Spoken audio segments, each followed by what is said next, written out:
Откако законот за употреба на јазиците на кои има европско знаменце ќе помине во собрание, ќе го обврзе и собранието на промени. Останува врската за подготвување на сите документи на македонски и на албански јазик, а најголема новина е воведувањето можности пленарните седници на парламентот да бидат преседавани на албански. Актуелното законско решение предвидува преседавање со седниците на собранието исклучиво на македонски јазик. Димков трајче има збор. Албанскиот може да се користи за зборување од место или од говорница, како и при преседавање со собраниските комисии. Кога новиот закон ќе го добие неопходното мнозинство, Талат Џафери ќе може и пленарните седници да ги води на албански. Унапредување на употребата на албанскиот ќе има и во владата.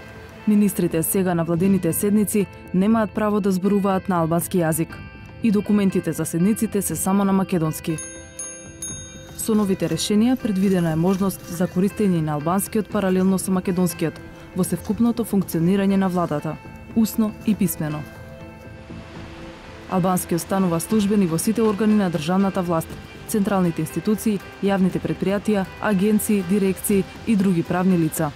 Не само во пошта, албанскиот паралелно со македонскиот ќе се употребува на централно ниво и на пример во управата за јавни приходи, во фондот за здравствено осигурување, во Државната комисија за спречување на корупцијата и во други слични институции.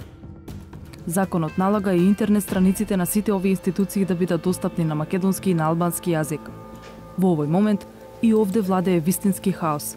Досегашната пракса беше различна и зависеше од тоа дали со некоја институција на централно ниво раководи македонец или албанец.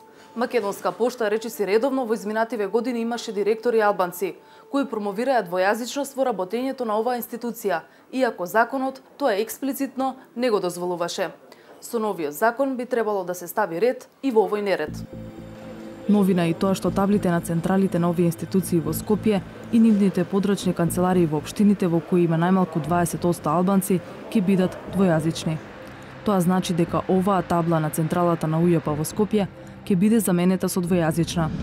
Оваа пак табла на локалната канцеларија на УЈП во Чаир, за која во моментов нема правна основа да биде двојазична, со новиот закон ќе биде легализирана. При тоа, законот нормира: називите ќе бидат со иста големина и фонт, при што називот на македонски јазик и писмо ќе биде напишан прв. Таблите на подрачните канцеларии нема да бидат двојазични само во општините во кои албанците се најмалку 20%. Туку во подрачните канцеларии на органите од државната администрација кои покриваат најмалку една единица на локална самоуправа во која најмалку 20% од граѓаните зборуваат јазик различен од македонскиот, називите на канцелариите ќе се напишат на македонски јазик и неговото кирилско писмо и на јазикот кој го зборуваат најмалку 20% од граѓаните и неговото писмо. Преведено, ова би требало да значи дека оваа табла во Велес ќе биде двојазична. Велес не е двојазична општина, но соседната општина Чашка е двојазична. Тоа според новите законски решенија е основа називите на сите подрачни канцеларии на централните институции во Велес, како на пример Централниот регистар, да станат двојазични. Од ваквата обврска исклучени се органите на локалната власт, како општината, локалните јавни предпријатија, училиштата и така натаму. Според истата формула, таблите ќе треба да се сменати на подрачните канцеларии во Прилеп, со оглед на соседната двојазична општина Долнени. Новиот закон предвидува и на граничните премини на Република Македонија и аеродромите кои се наоѓаат на подрачјата каде најмалку 20% од граѓаните зборуваат јазик различен од македонскиот јазик, називите на институциите, другите надписи и патокази се пишуваат на македонски јазик и неговото кирилско писмо, како и на јазикот што го зборуваат најмалку 20% од граѓаните и неговото писмо. Во оваа одредба нејасно е што треба да се подразбере под терминот подрачје и дали свесно е оставен простор за толкување, зашто ако е јасно дека таблите на најголем дел од граничните премини кон Албанија и кон Косово ќе бидат двојазични, бидејќи се на територија на двојазични општини, дилема е на пример какви ќе бидат надписите на граничниот премин кај Свети Наум, кој е на територија на општина Охрид. А уште повеќе, какви ќе бидат називите на двата аеродроми, кај Скопје и кај Охрид. Ќе се воведат и двојазични униформи на полицијата, пожарникарите и здравствените работници, но не на целата територија на Македонија, туку во Скопје и во општините со најмалку 20% албанци.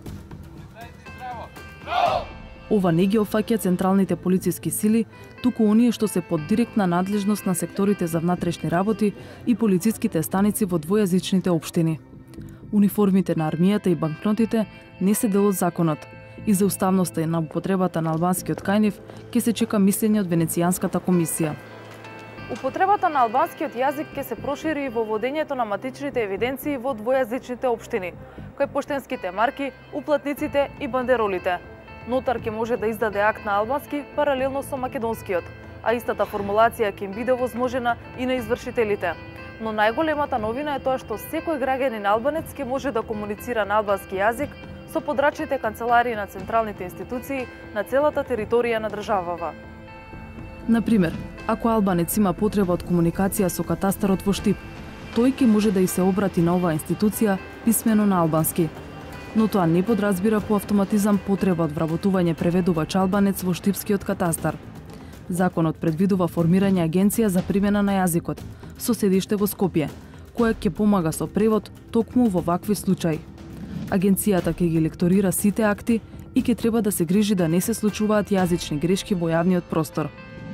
Во законот е оставен период од 1 година за сите надлежни институции да ги донесат потребните подзаконски акти. Таблите ќе треба да се променат во рок од 6 месеци од стапувањето на сила на законот. Спроведувањето на законот ќе го следи нова институција – Инспекторат за употреба на јазиците, чија организација и надлежност ќе се утврдува со посебен закон. За институциите што нема да се придружуваат до врските, предвидени се казни од 4 до 5.000 евра, како и 30% од таа сума за надлежното службено лице. Со законот никаде не е исклучена употребата на македонскиот јазик. Албанскиот, таму каде што ќе се користи, ќе биде во паралелна употреба со македонскиот. Предлагачот пресметал дека за примена на новото решение и за основање на двете нови институции, во 2018 година ќе бидат потребни околу 2 милиони евра од државниот буџет. За вработувањата во новите институции, во образложението на законот пишува дека еден дел ќе бидат реализирани по пат на преземање од други институции, пред се од Секретаријатот за спроведување на рамковниот договор.